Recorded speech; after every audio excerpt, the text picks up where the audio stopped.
बंदरगाम का राज। बंदरगाम एक छोटा सा गांव जहां हर घर में अलग अलग प्रकार की भूत प्रेत की कथाएं सुनाई जाती थीं।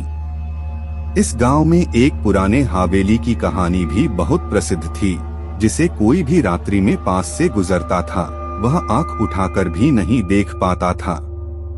रवि, बंदरगाम का एक युवक, उस हवेली के प्रति अपनी उत्सुकता लेकर बैठा था। उसने सुना था कि जिसने भी उस हवेली में रात बिताई वह अगले दिन भूत प्रेत की तरह होकर वापस आता था। इसलिए ज्यादातर लोग उस हवेली से दूरी बनाए रखते थे। एक दिन रवि के दोस्त मोहन ने उससे कहा, तुम तो बहादुर बनते हो तो तुम्हें उस हवेली में एक रात बितानी चाहिए। रवि ने उसकी बात मानी और तय किया कि वह अगली रात हवेली में जाएगा। रवि रात के समय हवेली में पहुंचा। जब वह अंदर घुसा तो वहां पूरी अजीबोगरीब माहौल था। वह सोने के खुरदुरे, पुराने चित्र और अजीब अजीब सुनसान कमरों में चला गया। रात के आधे दरवाजे वह एक सुनसान कमरे में पहुंचा जहां एक पुराना आईना था।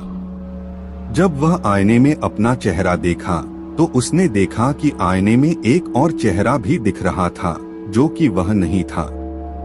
वह डर से कांप गया, लेकिन फिर भी अपने आप को संभालकर आगे बढ़ा।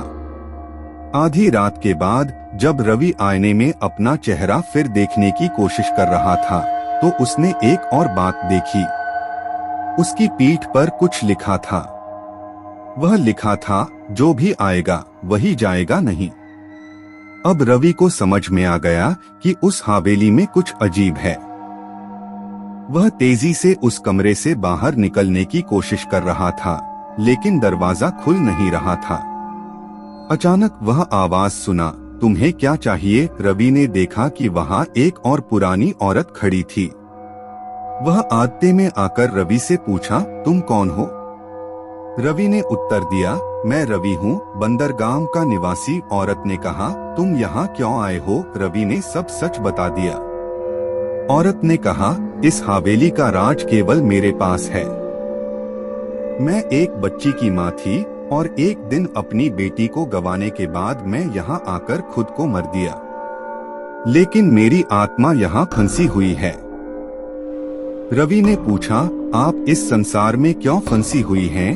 औरत ने उत्तर दिया, मेरी बेटी ने बदली में एक औरत को माना था, जिसने उसे गांव से बाहर ले जाकर खो दिया। मेरी आत्मा यहाँ तब तक फंसी रहेगी जब तक कि मेरी बेटी मुझे माफ नहीं करती। रवि ने उसे मनाया और उससे वादा किया कि वह उसकी बेटी को ढूंढ कर लाएगा। अगले दिन रवि गांव में गया और उस बेटी को ढूंढ कर लाया। जब वह दोनों मां बेटी को हवेली में पहुंचाया तो औरत ने उसे देखकर कहा, तुमने मेरी बेटी को लौटाया, अब मैं शांत हो सकती हूँ।